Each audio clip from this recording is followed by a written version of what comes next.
Oi, gente, boa noite. Vocês me ouvem? Sim,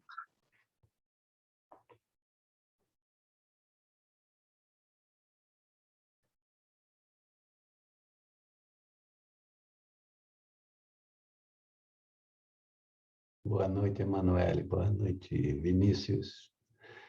Então, vamos iniciar nossos trabalhos. Eu vou disponibilizar, compartilhar a tela. Ah, tá. Antes disso, eu conversei com a Eduarda, gente, e ela falou que vocês estavam assoberbados com muitos trabalhos e tudo. Então, eu resolvi poupar vocês de alguns trabalhos. Então, o de hoje, por exemplo, a gente cancela, deixa para o segundo bimestre.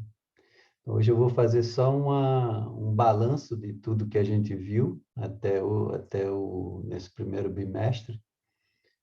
E na aula seguinte, na aula próxima, eu vou reservar só para dar atenção aos trabalhos que vocês vão elaborar. Então, vai ser uma aula livre e ficarei à disposição para qualquer dúvida. E hoje também eu vou explicar de novo como vai ser feito esse trabalho, tá bom? Então, já dá uma aliviada para todos vocês, tá bom? A ideia não é fazer com que vocês adoeçam, né? Nesse momento de pandemia, a gente tem que cuidar da saúde. Mas qualquer coisa que vocês tiverem, vocês podem comentar com a Eduarda, ela me repassa, ou aqui na hora da aula dizer mesmo, gente, falar, escrever no chat ali, tá bom? Não tem problema nenhum, não, tá?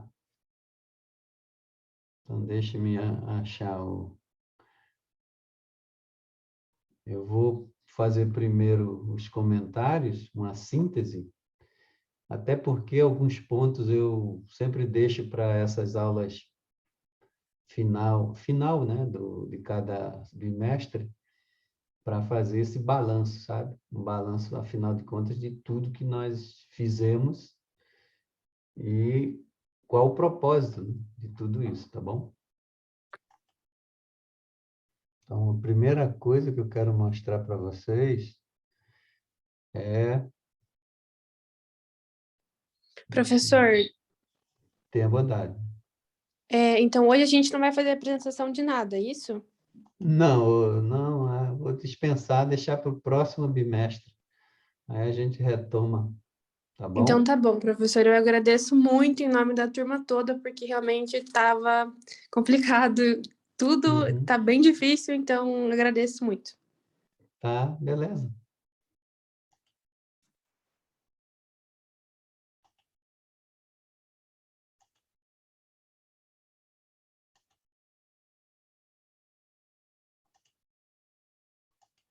Camila, a não ser que vocês queiram muito, né? Aí é outra história, né? Um pleito da turma de querer apresentar e ler mais, aí não tem problema nenhum, tá bom? Não é esse o caso, não.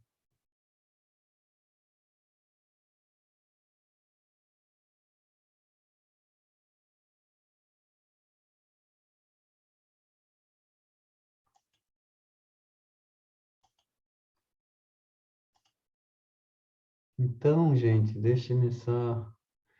Então, esse quadro aqui, nós construímos a partir dos textos que cada grupo leu, e eu havia solicitado para fazer pelo menos destacar uma palavra-chave que sintetizasse, primeiro,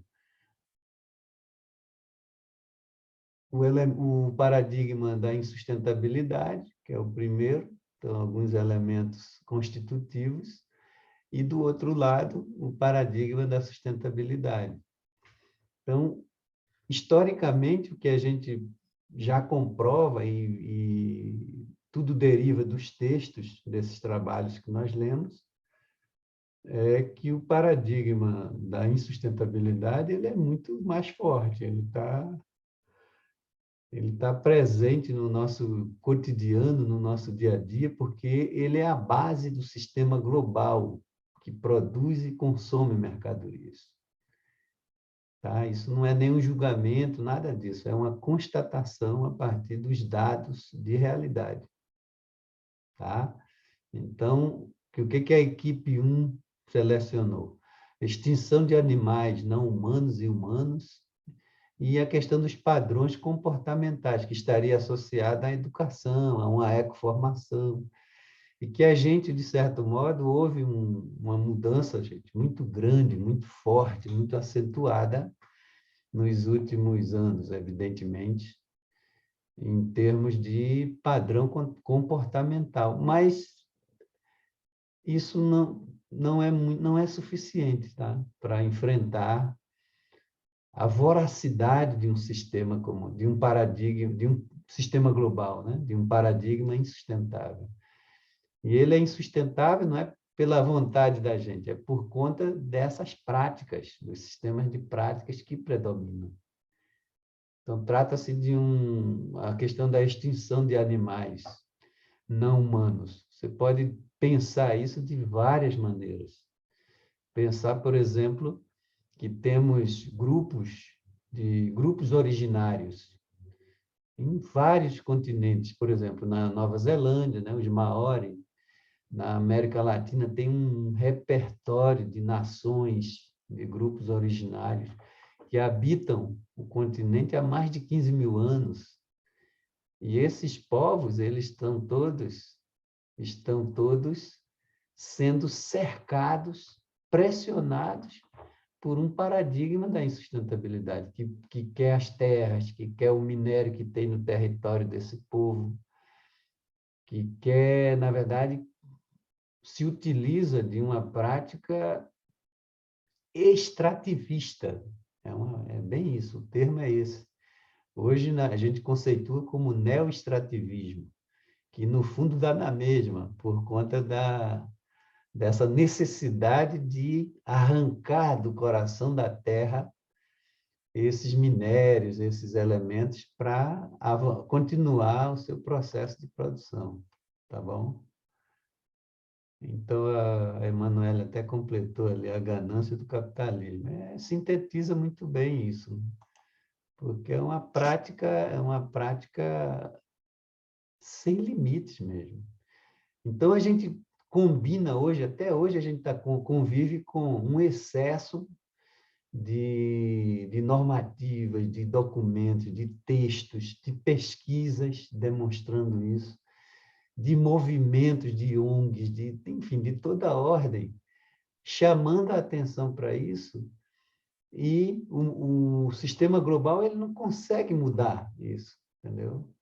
E só com exortação também não se modifica isso. Então, a extinção de humanos e não humanos, ela está associada a isso também. Entendeu? Porque junto com os humanos que vivem ali, e esses grupos humanos, eles têm uma relação completamente diferente com o ambiente biofísico, diferente da nossa. A gente se vê sempre separado da natureza. Eles não, eles são parte da natureza. Para eles não faz sentido falar em dono da terra, dono da água, não faz sentido para eles isso. Os idiomas, inclusive, que muitos desses grupos falam, na África, na Ásia, na América Latina, na América Central, eles não comportam esse entendimento de domínio, de você dominar os sistemas naturais e transformá-los em recursos. Tanto é que a gente chama de recursos hídricos, ao invés de falar de água, que a água é um bem, né? É um bem comum, é um bem que é indispensável. A gente não consegue, gente, viver sem água por alguns dias, né? 3 dias, é o tempo de... E o ar é menos ainda, 5 minutos sem oxigenação. Se você não morrer, seu cérebro morre, né? Então, você vira um monte de células, de moléculas, mas sem vida. É isso que ocorre quando, às vezes, a gente tem algum derrame, um AVC, né? Que é um processo que bloqueia a oxigenação cerebral, você vira um monte de... Não serve para nada, assim, do ponto de vista material, entendeu? Prático. Você se torna um ser inerte. Tem alguns casos, né, que a gente conhece de pessoas que ficam, ou então ficam com debilidades parciais, né? Então, nós somos muito frágeis. Então, os padrões comportamentais, principalmente de quem exerce esse poder de contaminação e tal, e que poderia ser o contrário, né? Que essas pessoas teriam condições, sim, de distribuir um pouco, de reduzir um pouco a cadência, a aceleração, né, de produção e consumo. A gente poderia... Porque a gente precisa de muito pouco, né, para viver. É uma ração mínima durante o dia, e um pouco de água, 2 litros de água. Então, veja que, na prática, a passagem do humano pelo planeta, ela poderia ser menos agressiva, tá? Mas o fato é que não é. Então, essa extinção ela está associada a esse paradigma insustentável, sim, né? Qualquer movimento, qualquer mudança comportamental que aponte para se contraponha a essas práticas, elas tendem a ser bem-vindas. Então, é uma questão que foi destacado pela equipe número 1. A segunda, imperialismo e colonialismo. Deixa eu ver aqui que alguém colocou algo no chat. A falta de valoração pelo necessário, exatamente.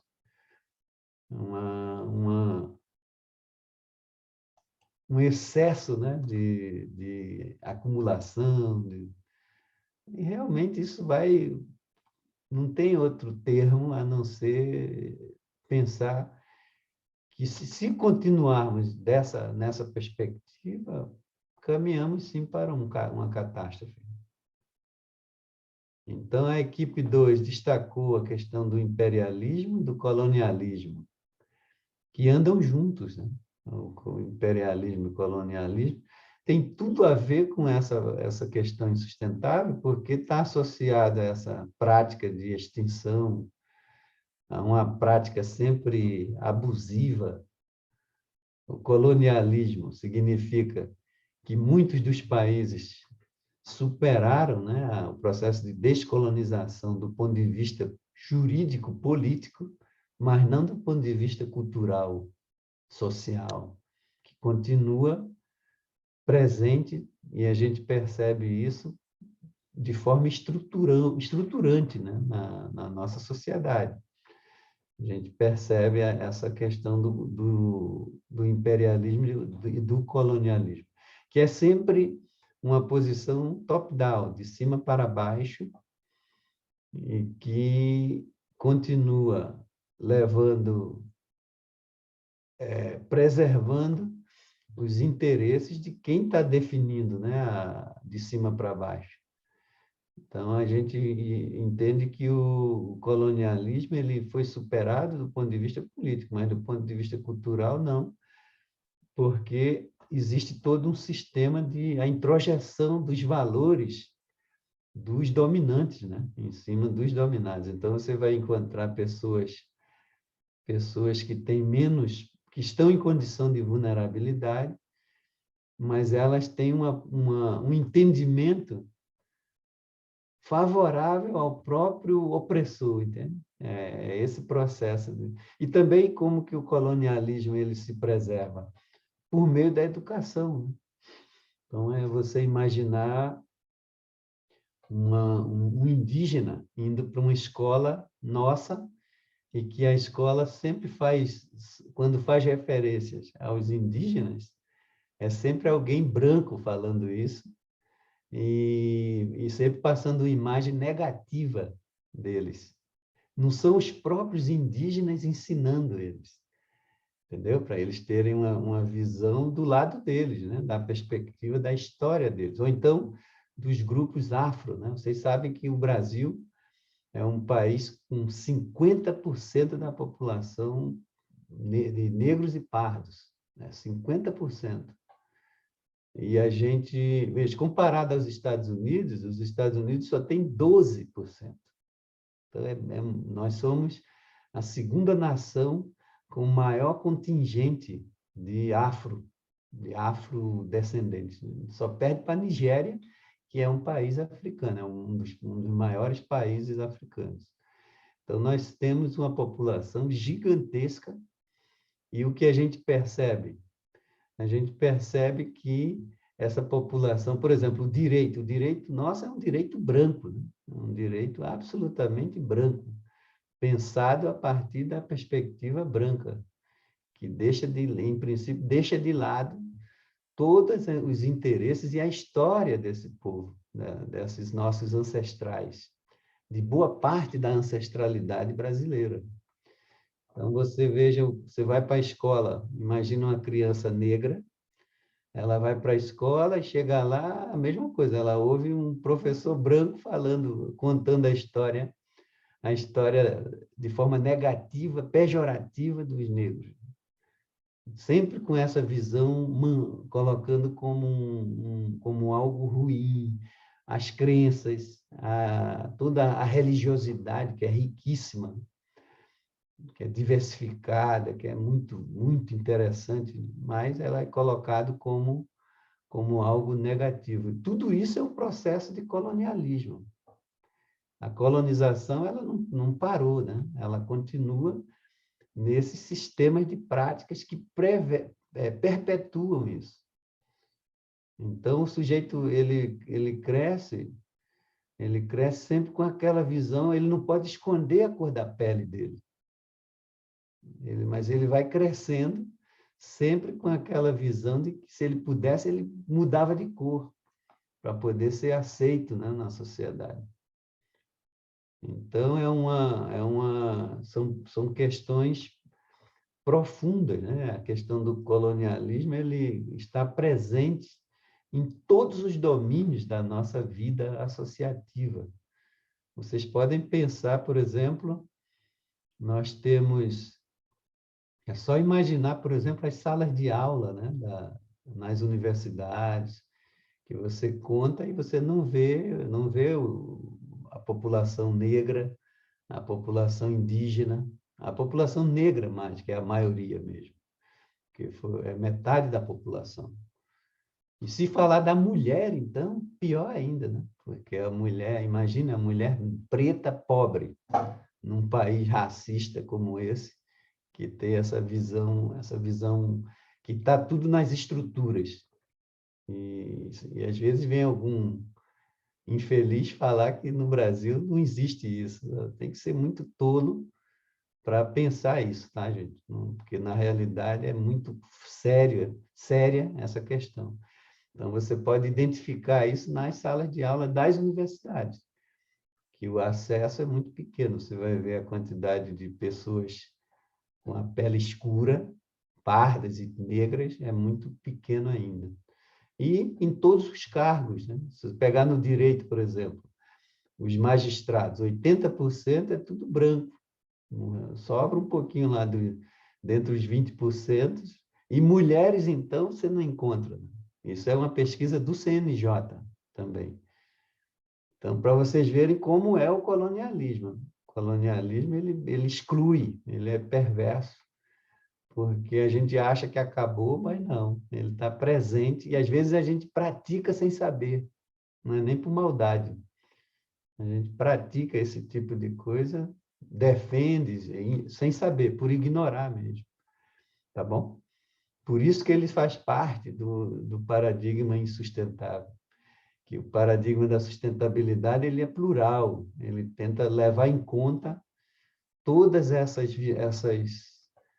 pluralidade, essa diversidade, porque o humano ele não é só a minoria branca, europeia, né? O humano é uma diversidade, são várias formas de expressão. Então, quando se fala em direitos humanos, não é só o direito do eurocêntrico, sabe? Euro-americano. É um direito, tem que ser ampliado isso.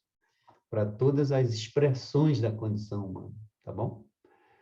E a questão, por último, do crescimento, que foi colocado pela equipe 3, que é o acento maior desse paradigma. Quando se fala em crescimento, se remete sempre ao crescimento econômico,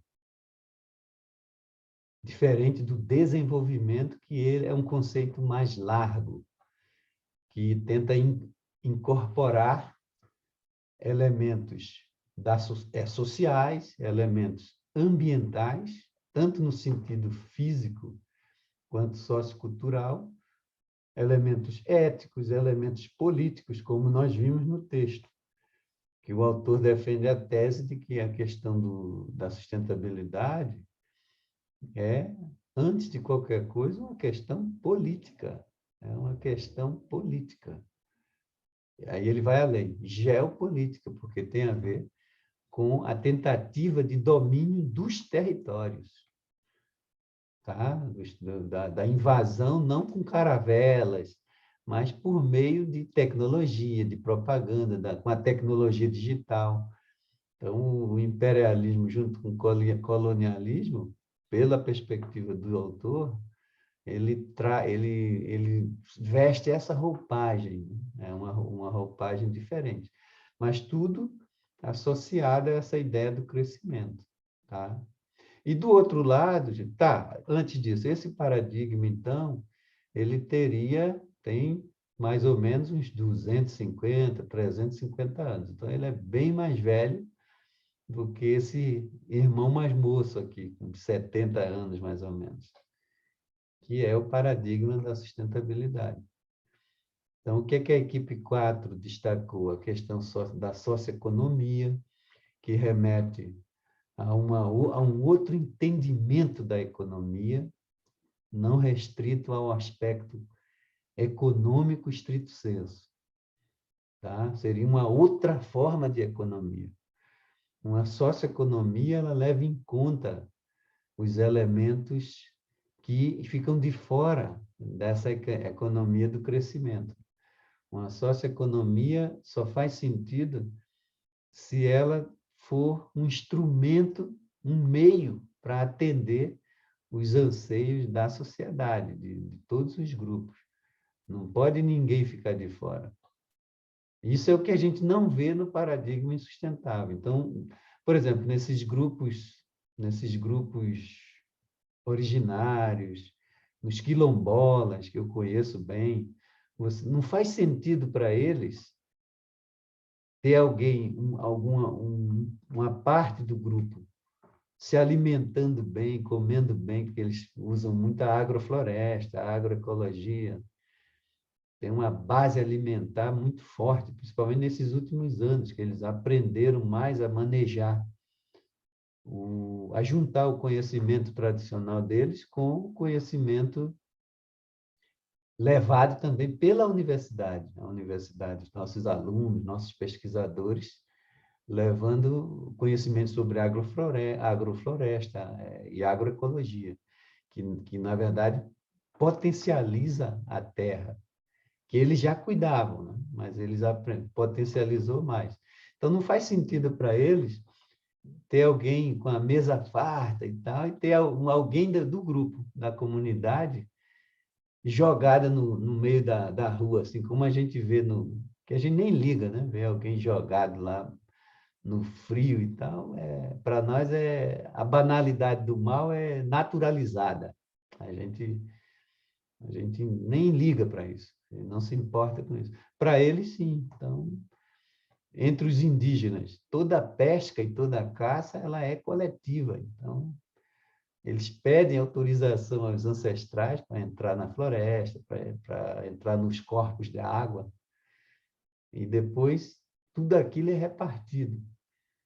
Então, tem alguns estudos sobre as práticas alimentares de grupos indígenas no Brasil, feitos por nutricionistas que foram estudar os hábitos alimentares deles, de alguns grupos. E elas relatam que eles só têm uma refeição, assim, uma refeição comum. Vários grupos são assim, na verdade. É uma refeição à noite, em que todos eles se reúnem para fazer a alimentação. Então, é um caldeirão, geralmente com peixe, porque eles não comem muita carne. Isso é uma vantagem, porque o peixe é muito mais saudável do ponto de vista alimentar. Então, eles comem peixe com pirão, com algum outra raiz, tipo inhame, que é muito forte também, tem muito ferro. E durante o dia, e com o caldo do peixe, e o peixe também, vários peixes, tudo isso coletivo. E durante o dia eles comem muita fruta, o dia inteiro comendo fruta, variada, né? Porque é um país que tem muita fruta, né? Por isso que é importante ter a floresta para eles colherem as frutas. E fruta é a base da vitamina, né, gente? Pessoa que se alimenta com bastante fruta e, de preferência, isenta de agroquímicos, ela vai ter uma imunidade natural, porque o próprio intestino vai ser bem diversificado, com muitos micróbios. Quanto mais micróbios e micro-organismos, bactérias diversificadas no organismo, no intestino, mais forte é esse indivíduo, né? A gente pensa o contrário, a gente quer dar antibiótico para matar isso e mata o cara também, porque o cara fica viciado e fica fraco. Então, vejam como é outra lógica, sabe? Mas a alimentação é muito forte nesse sentido. E tudo isso está apoiado nessa ideia de socioeconomia, que é uma economia ancorada nesses aspectos sociais, tá? E a dimensão política é que esses povos, esses grupos, e esses grupos que resistem ao paradigma da insustentabilidade, eles precisam marcar posição, eles precisariam de representantes de verdade, né? Representantes deles no cenário da política também, para representá-los, porque não dá para ninguém falar por eles. Colocar um cara que não é indígena falar pelos indígenas, por melhor, às vezes bem intencionado, mas não traduz os interesses desses grupos, os interesses mais genuínos. Bom, e a equipe 5 destacou a questão energética. Veja, a matriz energética mundial hoje, ela continua sendo insustentável, porque 80% da matriz mundial ela é fóssil. E mesmo com todo esse blá, blá, blá, todos esses documentos que tem, tudo, os países ricos falando que vão mudar isso, e efetivamente, gente, não se mudou ainda. A mudança é muito pouca. Você pegar os dados, por exemplo, da Alemanha, que avançou muito em propostas concretas, né? A Noruega, vários países. A gente tem os dados disso. Mas eles não, mas efetivamente não conseguiu mudar esses 80%. É muito difícil você mudar isso, porque os 80% da matriz energética sustentam esse paradigma insustentável, que ele é energívoro, ele precisa de muita energia. Todo tipo de energia é interessante para esse consumidor voraz, né? Que é o paradigma sustentável. Então, transportes alternativos, com certeza. Então, esses países aí que já se deram conta disso, eles estimulam muito isso, valorizam demais o transporte público. Alguns casos que a gente pode citar, Noruega, os países nórdicos, Noruega, Suécia, Nova Zelândia. Mas ocorre o seguinte, não dá para a gente ficando querendo comparar, né? Que a gente tem que pensar que nós temos que inventar uma política alternativa dentro da realidade do país, dos países do hemisfério sul. Esses exemplos de lá, eles são bons, nos inspiram, mas a nossa realidade é diferente. Então, não adianta ficar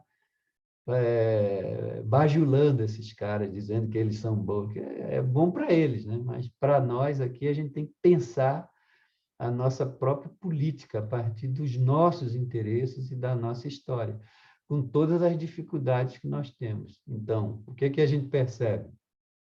Muita dificuldade de implantar isso, esse sistema de transporte alternativo, que é uma valorização de transporte público, de verdade, né? Que você consiga, de fato, utilizar isso. Estímulo para todos os tipos de alternativas individuais e coletivas, né? Tipo bicicleta e tudo, enfim, tudo isso, além de ser mais saudável, mas para isso tem que ter realmente política de governo e de Estado que criem essa infraestrutura, junto com um processo intenso de educação, de ecoformação. Aí volta para essa questão aqui, dos padrões comportamentais, que isso muda com muita insistência. Nesse processo de mudança de comportamento, tem o caso clássico do rio Tâmisa, que cruza Londres, né? E foram mais de 15 anos de campanha, de trabalho efetivo dos governos, junto com a população, com sanções positivas e negativas para tentar limpar o rio, purificar o rio e deixar o rio como um cartão de visitas da cidade, né? É uma coisa belíssima, mas levou todo esse tempo para introjetar nas pessoas, na sociedade, que aquilo é um bem comum, que todos têm o direito e o dever de cuidar. Essa é um fundamento dentro do paradigma da sustentabilidade. A reciclagem, que todos nós sabemos da importância dela, mas tomem cuidado com isso também, porque a reciclagem, esses alguns elementos assim, eles são epidérmicos, né? Porque a base mesmo do paradigma da sustentabilidade é a mudança na relação da relação com o consumo e com a produção. Um paradigma sustentável, ele vai ter muito menos coisas para reciclar, porque ele vai desenvolver estratégias e técnicas de reutilização, como veio na sequência. Reutilização de tudo. Então, você tem algumas propriedades que que eu conheço de alguns colegas, amigos que construíram pequenas propriedades e que o cara praticamente ele não produz lixo, o lixo industrial, e realmente só contamina, só atrapalha. O cara consegue, aproveita praticamente tudo da propriedade, entendeu? Os detritos, tudo ele consegue transformar em energia e reutilizar por meio do conhecimento, de pesquisa que já existe, como fazer isso, né? Composteira, enfim, uma série de tecnologias que possibilitam isso. A visão positiva da tecnologia. São tecnologias socioambientais ou socioecológicas. Então, dentro disso, mas não significa que a gente vai descuidar em relação à reciclagem. Pior é não fazer isso. Pior é a gente não tomar cuidado com o lixo que a gente produz, né? Que é uma coisa absurda, a quantidade de lixo qualquer porcaria que você compra vem um monte de pacote de tudo, que tudo é lixo que, infelizmente, você não tem como tratar disso. O negócio era reduzir o consumo mesmo, né? Ou mudar a prática do consumo para poder enfrentar isso, que é muito difícil, né? Reconheçamos. Então, de novo, ó, junto com isso, sacolas retornáveis, tudo isso realmente são muito interessantes. Você vai em alguns países, realmente você não, se você não tiver a sua sacola, você vai sair com a banana e a laranja na mão, porque não vai ter essa história de sacola para... Né? Então, é um processo que exige uma política pública mesmo, de orientação e de imposição, junto, né? Sempre junto, educativo e sancionador também. A educação ambiental, que é um déficit muito grande que se tem, mas é fundamental, porque já temos a política há mais de 20 anos, e as pesquisas mostram também pouco avanço nesse sentido, em termos formais, não estamos nem falando de uma educação informal ou não formal, né? Mas, do ponto de vista formal, é muito tímido esse avanço. O combate ao desmatamento, porque o desmatamento é um verdadeiro desastre do ponto de vista global e principalmente local, para quem está lá na mata, que tem a mata, a floresta, né, como a base de sustento, como coletor, como pessoas que fazem manejo da floresta. O desmatamento, realmente, além de destruir o ganha-pão dessas pessoas que cuidam, ele tem um ganho de curto prazo, só que deixa um passivo ambiental terrível, né, para os grupos locais. Sem falar a quantidade de doenças, de micróbios muito prejudiciais à vida humana que aparecem a partir daí. E junto o reflorestamento.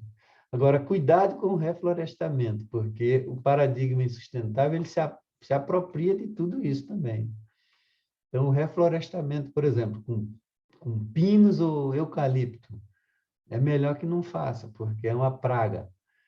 Eucalipto e nasce que nem praga, é rápido, né? Então, o cara faz o reflorestamento, mas com esse tipo de praga que consome toda a água, não nasce mais nada perto onde nasce eucalipto e pinos, né? Alguém escreveu aqui, a Júlia. Considero que é importantíssimo para dar uma visão ampla sobre a sustentabilidade e ajudar a diminuir o próprio desmatamento. Muito bom, Júlia. Obrigado. Gente, vocês podem falar. Quem quiser falar alguma coisa, é livre. Não tem só começar a falar aí, não tem problema nenhum, tá bom?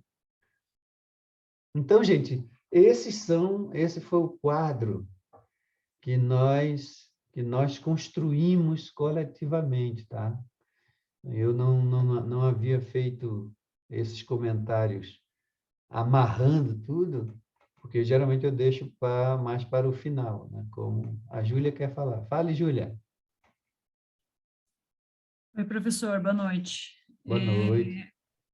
Só para complementar ali sobre educação ambiental e desmatamento, eu nasci numa área de preservação ambiental, na realidade, uma das maiores aqui do Paraná, e é uma região, assim, eu tive curso de educação ambiental quando eu tinha uns 11, 12 anos de idade, isso para mim, assim, foi fundamental para me dar uma visão de futuro muito ampla. Na época era um projeto do Grupo O Boticário com a Fundação The Nature Conservancy.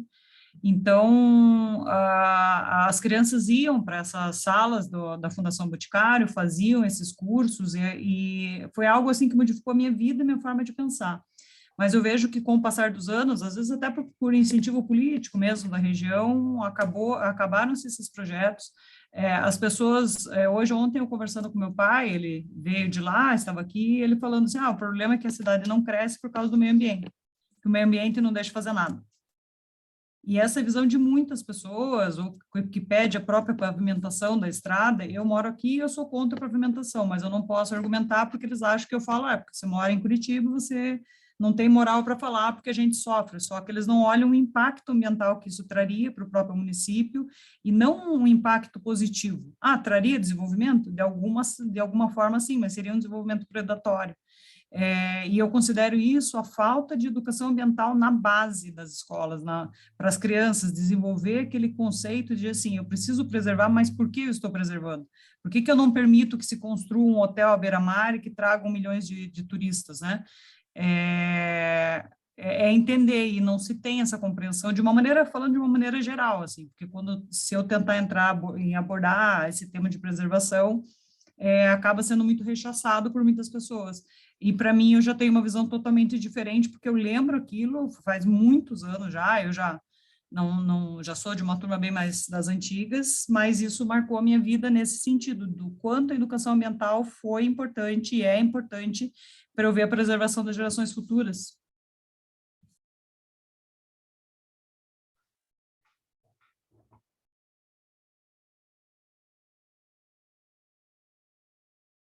Excelente, Júlia. Mais alguém gostaria de fazer algum comentário?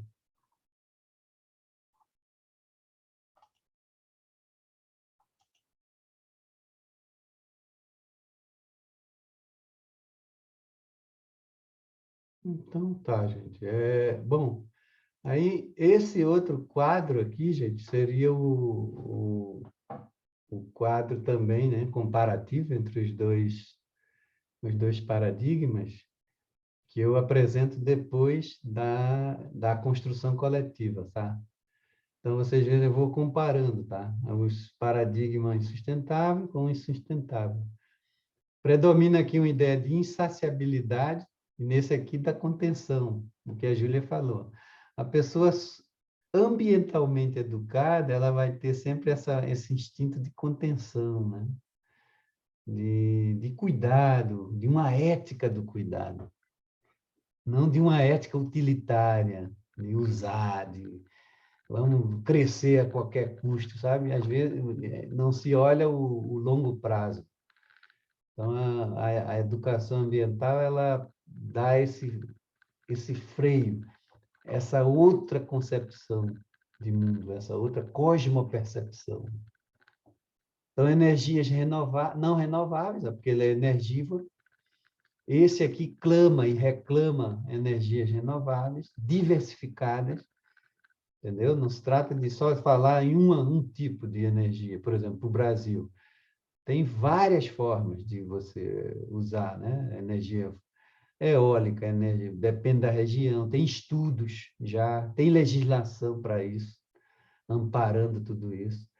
Energia solar, que realmente o Brasil ele é predominantemente um país tropical. Então, é uma coisa meio absurda a gente não ter isso como uma política de Estado, não seria nem de governo, né? Uma política de Estado, incentivando as residências ou os prédios a terem isso como uma questão central, a questão dessa autonomia por meio da energia solar. Em regiões que tem sol o ano inteiro, seria uma beleza isso, uma maravilha isso. A não soberania alimentar, gente, porque a não soberania significa você produzir qualquer alimento com dependência externa. Então, você usa muito agroquímicos, e isso é a negação da soberania, porque a soberania alimentar aqui é por meio dessas práticas, né? A agroecologia, a agrofloresta, que não usa agroquímicos. E é por isso que esse paradigma odeia essas práticas e tenta desqualificar, dizer que não vai dar conta de alimentar todo mundo, porque é uma produção reduzida, e toda essa conversa, e que, na realidade, se você pensar o seguinte, ó, essa soberania alimentar significa que aquela população que produz o alimento, primeiro que é isento de agroquímicos, a preocupação maior, por isso que é sustentável, é com população local, com a alimentação daquelas pessoas que produzem. Não é produzir em larga escala um monte de grãos para alimentar o gado da China, da Índia, entende? É completamente diferente, ou da Europa mesmo. Então, a questão urbana também, a governança urbana significa que você traz para a questão da gestão. O Estado já não governa sozinho. Ele precisa dos grupos da sociedade civil, dos pequenos produtores, dos grandes, enfim, de todo mundo para poder produzir uma governança que seja colegiada. Então, tudo isso estaria dentro de um paradigma sustentável. Para pensar as questões urbanas de baixo para cima, não de cima para baixo, como é aqui, e dá no que dá, porque é exatamente alguém elaborando legislação que, na verdade, o cara não tem nem ideia do que significa aquilo, o impacto daquilo nos grupos, principalmente nos grupos vulneráveis, nos grupos que vivem nas franjas dos centros urbanos, vivem entregues à própria sorte, em termos de condição de vida, sabe? Bom, o paradigma insustentável ele é centrado no indivíduo, no individualismo exacerbado, é aquela coisa do salve-se quem puder, enfim. Aqui não, aqui predomina sempre uma questão coletiva, predomina entre a escolha do interesse individual, né, de uma pessoa só, e do coletivo, a decisão vai predominar pelo coletivo. Então, é completamente diferente. É muito comum nesses grupos originários, né, todos esses grupos que eu estou sempre citando, eles se organizam assim, à luz de um propósito coletivo, de uma relação da sobrevivência da tribo, por exemplo, entre os grupos, muitos grupos africanos. Então, é um fundamento isso, gente. O cara nasce e aprende e vive isso. Qualquer decisão que ele tome, ela vai impactar no grupo inteiro. Então, ele toma muito cuidado. Ele tem sempre essa preocupação com essa ética do dever, né? Que seria o cuidado. Um pouco do que a Júlia comentou há pouco. A questão gente, eu preciso... Agora eu vou dar vou comentar só mais um. Em outro momento eu comento mais isso aqui, tá? É essa relação aqui, ó, do trade-off e do trade-on. Né? O trade-off significa um ou outro, um pouco do que a Júlia comentou. O pai dela falou, olha, o ambiente atrapalha o desenvolvimento. É bem essa visão do norte. Veja que interessante, que é um trade-off, ou um ou outro. Né? Se você... O pensamento que está por trás é o seguinte, se você estimular políticas conservacionistas ou preservacionistas, você vai comprometer o desenvolvimento econômico. O que está por trás é isso. Então, existe um trade-off. A preposição é adversativa, ou uma ou outra. No caso aqui, não, é um trade-on, é um processo conservacionista, de que você coloca, de que é possível, sim, você produzir alimentos. Vou dar um exemplo concreto da agroecologia. Você produzir alimentos, que é riqueza, que é um bem comum, que vai dar sustentação e saúde para as pessoas, e também para o ambiente biofísico, porque você não contamina a água, você potencializa, inclusive, usando, por exemplo, qualquer uma delas, né? A agroecologia ou a agrofloresta. Porque o solo, cada retroalimentação, né? Tudo é usado como insumo, como matéria orgânica, que é alimento para o próprio solo. Então, o apodrecimento das folhas, de tudo isso umifica o solo, que é a parte mais fértil do solo. Ao passo que, se você usa agroquímico, você mata, né, essa riqueza do solo. Então, o que acontece aqui? É um trade-on. É possível, sim, você pensar em um desenvolvimento, né, que é a produção de alimentos, em princípio, para alimentar os grupos locais. Se houver excedente, aí comercializa. A lógica aqui é o contrário, você produz para comercializar, o cara local que se dane. Aliás, ele fica com um passivo ali, porque é muita gente com câncer, morrendo de doente por conta do uso, né, de agroquímicos, mesmo indiretamente. Você é vizinho de um cara que produz. Teve um aluno meu que desenvolveu, tinha uma pequena propriedade ao lado de uma outra que o cara usava muito agrotóxicos. E, com o passar dos anos, ele desenvolveu um câncer no rim. e depois pelos estudos que ele fez, né, para diagnosticar e tudo, se comprovou que era por conta do contato indireto com o agrotóxico.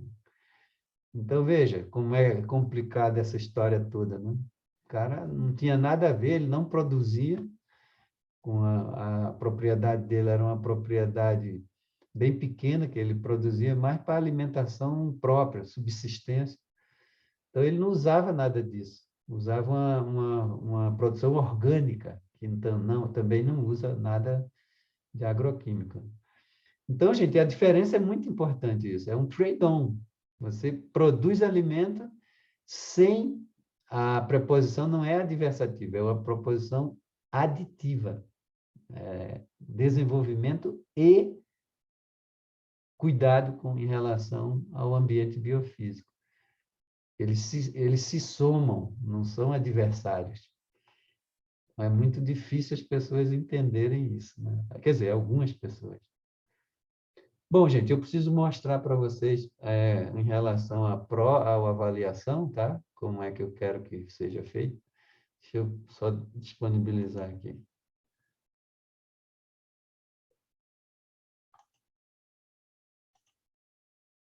Então, aqui, da primeira avaliação, o primeiro trabalho, então, tem todos os passos, tá?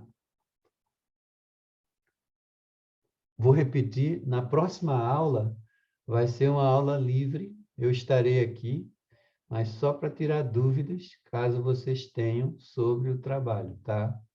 Aí, na aula seguinte, que teremos as apresentações, tá? Dos trabalhos. Então, para vocês se organizarem bem. Então, o que é que vai ser feito? Vai ser escolher um tema dentro da sustentabilidade, um tema livre, dentro de tudo isso que a gente discutiu, vocês escolhem um tema, tá? Dão uma pesquisada, né? Não precisa nada aprofundado, tá, gente? Não é, a ideia não é essa. E vocês vão produzir um resumo expandido sobre esse tema escolhido. Então, digamos que você escolheu a questão energética. Não dá para falar de tudo isso. Tem que escolher uma, né? Uma delas. Por exemplo, energia solar, energia eólica. Aí você conta, fala tudo sobre isso e traz, por exemplo, a normativa que trata sobre isso, né? A pesquisa precisa contemplar essa questão também. Então, escolhido o tema, faz o resumo expandido. Eu vou explicar depois quais são os elementos do resumo e dar um modelo. Tem um modelo também para vocês. Então, o que tem que conter esse resumo, gente? O objetivo, o que você pretende fazer, o que se pretende fazer, ou qual é a questão que você quer responder. Por exemplo, o tema da energia solar. Sei lá, de repente, qual é de que forma, né, a legislação brasileira contempla essa questão? Isso é uma pergunta, né? É um objetivo que já dá para fazer uma pesquisa interessante sobre isso. Fazer um mapeamento de alguns casos concretos, de preferência bem sucedidos, para a gente também ter essa ideia. Tem coisas boas por aí, tá, gente? Então, aí depois, o método, eu já vou adiantando para vocês não vão fazer nada diferente disso, é uma pesquisa bibliográfica. Então, basta escrever isso, já está bom. A discussão, o que os autores, né, alguns textos que vocês falaram, os doutrinadores, enfim, alguma pesquisa, algum vídeo que vocês podem usar também como referência, né, para discutir o que eles falaram sobre o assunto, os prós e os contras, sabe, gente? Para a gente nunca ter uma visão única.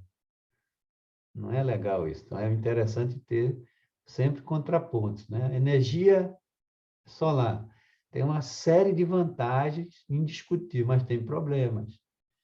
Tem alguns problemas que tem que ser trazidos, né? A energia hidrelétrica que a gente tem também é considerado energia limpa, mas tem uma série de problemas. impacto ambiental, de desapropriação de terra, de destruição de ecossistemas, enfim, então é interessante fazer esse tipo de contraponto. E os comentários finais, ó, se vocês atenderam ou não o objetivo, entende? Então, as considerações finais, isso. E as referências, tá? Sempre coloquem as fontes. Aqui a parte de forma, aqui é conteúdo, e aqui é forma. Está tudo escrito aqui, gente. E quando for enviar, vocês podem enviar para o meu endereço eletrônico institucional, que é esse aqui, ó, que está aqui embaixo. Tá? Então, tem toda a descrição aqui, ó, a fonte, o texto é um bloco só, entendeu? Um resumo expandido é um bloco só. Aí, título, nome da equipe, espaçamento simples e, no mínimo, 3 e, no máximo, 5 laudas. Não pode passar disso, tá, gente? É um resumo expandido, não é um artigo completo. Bom, essa é a primeira parte, tá, gente? Como que vai ser pontuado isso? Vocês notem aqui que vale 70%, porque os 30% outros são os pontos dos trabalhos feitos em classe, tá? São os 30%. E os 70%, 30% da parte escrita e 35, na verdade, 35% da apresentação oral, tá? Então, aqui está o modelo. É o título, o nome do grupo, é um bloco só, tá vendo? Objetivo, metodologia, discussão, considerações finais e referências. É um blocão só, tá bom? Alguma dúvida? Professor, eu queria saber se a gente vai fazer nos grupos que a gente já está, se a gente pode fazer grupos novos, se faz individual, como vai ser nesse sentido? Você pode repetir? Não escapou aqui Eu queria saber se a gente vai fazer nos grupos que a gente já está, ou se a gente pode fazer grupos novos, ou se pode fazer individual, como que é, tipo, essa questão. É no grupo, naqueles grupos que ficaram estabelecidos, né? São 5 grupos só, tá bom? Tá bom, obrigada, professor. Nada. Mais alguém? Alguma dúvida? Gente, tira a dúvida para não cometer equívocos. Bom, essa é a primeira parte, tá, gente? É a parte dos trabalhos, a parte escrita, tá? Agora, a parte oral, eu vou mostrar agora.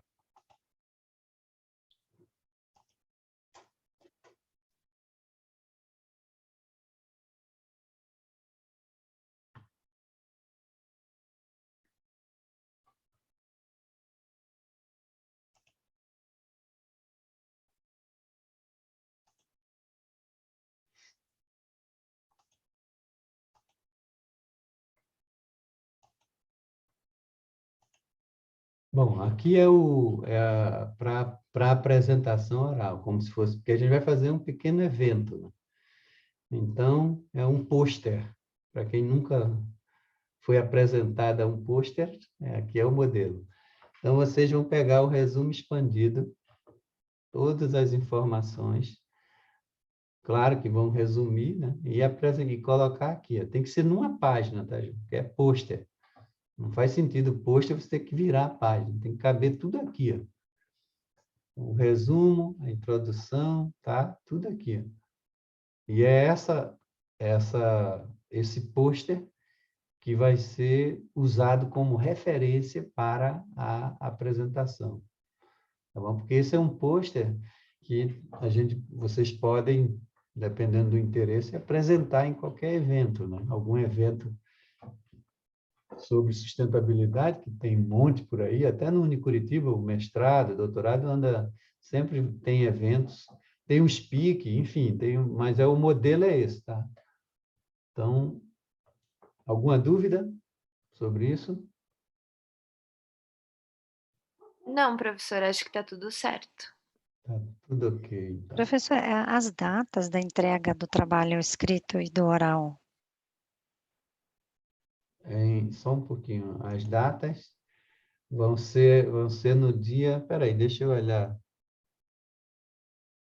Nós teremos a próxima aula, é na outra semana. A próxima semana já é outubro, não?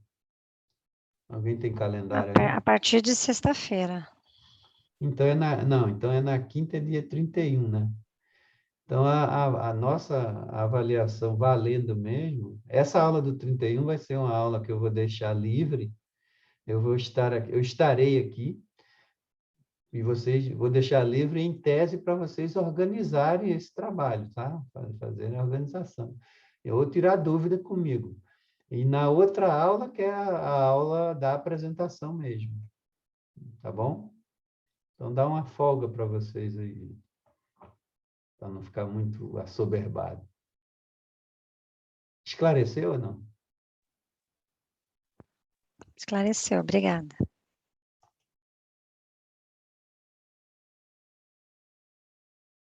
Dia 7 de outubro, a Eduarda me ajudou ali. Então, dia 7 é o dia da apresentação. Aí vocês podem perguntar, o tempo? Eu imagino, gente, uns 10 minutos, 10 minutos de apresentação. Aí fica uns 5 minutos para eu fazer alguma pergunta, sabe? Alguma indagação para o grupo. Não Professor, pode parar. Opa, fale. todos do grupo devem falar na apresentação? Todos têm que estar presentes, né? Porque não tem como, esse é o critério, né? Tá bom? Beleza. Tá ok, gente? 10 minutos, 5 minutos para eu fazer a arguição, algum esclarecimento, alguma pergunta que eu queira fazer para o grupo vai ser nesse período, nesse prazo, nesse tempo de 15 minutos. Dá tempo da gente fazer é um micro evento, tá bom? Agora vocês têm que me enviar isso, tá, gente? Essas duas partes, manda pelo meu endereço eletrônico, tá bom? Então é isso. Deixa eu só ver uma coisa agora. A questão das...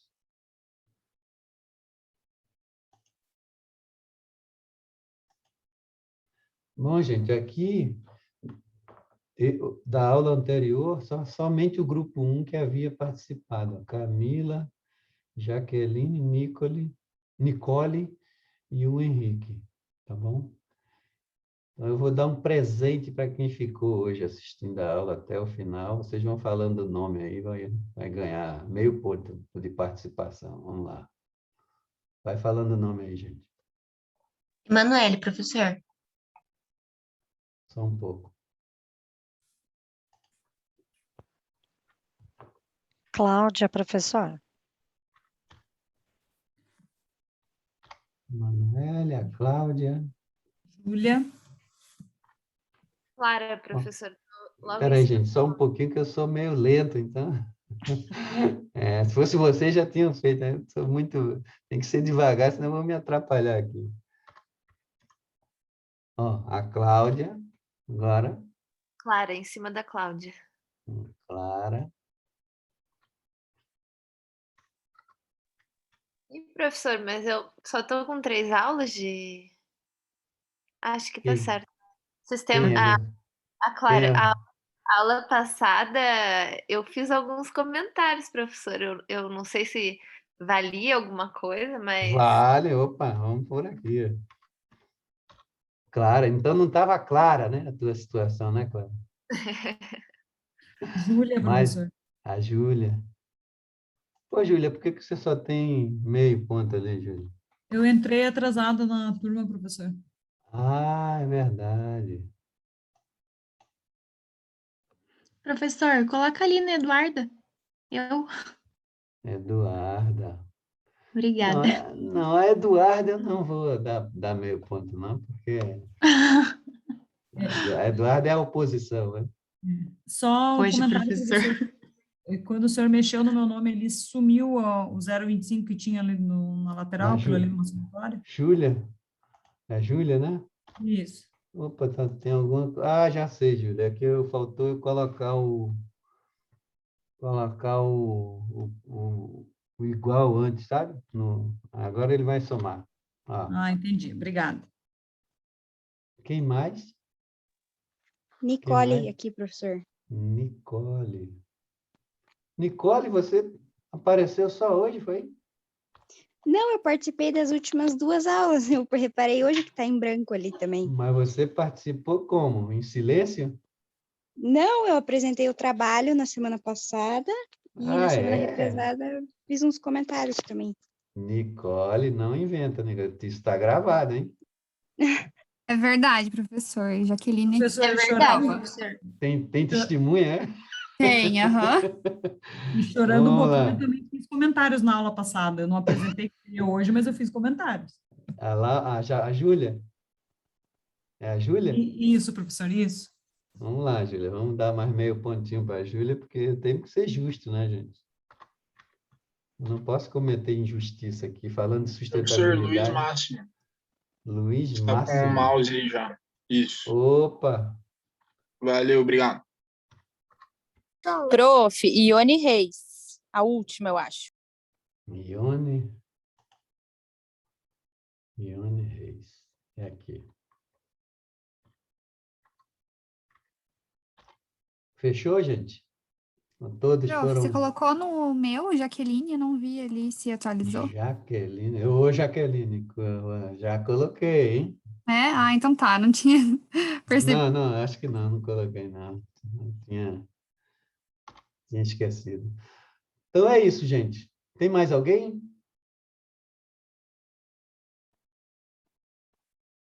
Valeu. Bom, pessoal, então, combinado, na próxima aula, vai ser uma aula livre, assim, para vocês, quem quiser, tá? Aparecer, tirar dúvida, eu estarei aqui para tirar dúvida, mas fica uma aula, em princípio, para vocês se organizarem, né? Pensarem essa apresentação. É um trabalho simples, mas tem aquele roteirinho que precisa seguir, tá bom? Professor, Tá, prof. esse roteirinho vai estar lá no live? Já está, mas vocês não têm acesso, não acessaram? Eu não olhei, só tô perguntando antes mesmo. Mas eu eu dou uma olhada. Qualquer coisa, desculpa me intrometer, mas qualquer coisa eu já mandei lá no grupo, na primeira semana de aula. Ah, é verdade, a Eduarda Então, colocou só pegar lá. Ah, no grupo obrigada, de Eduardo, vocês. eu não vi. Imagina. Então, tá tudo lá, né? Mas qualquer coisa, gente, vocês podem também mandar um correio eletrônico para mim. Ou conversar com a Eduarda ela pode repassar qualquer... Só não pode pedir dinheiro emprestado, porque aí complica, né? Tá bom? Obrigada, prof, pela aula. Bom descanso. Ah, legal. Boa semana, Obrigada. Continua se cuidando, tá bom, gente? Obrigada, professor. Boa Obrigada, noite. professora. Valeu. Tchau, Tchau, tchau. professor. Boa noite. Boa Tchau. noite.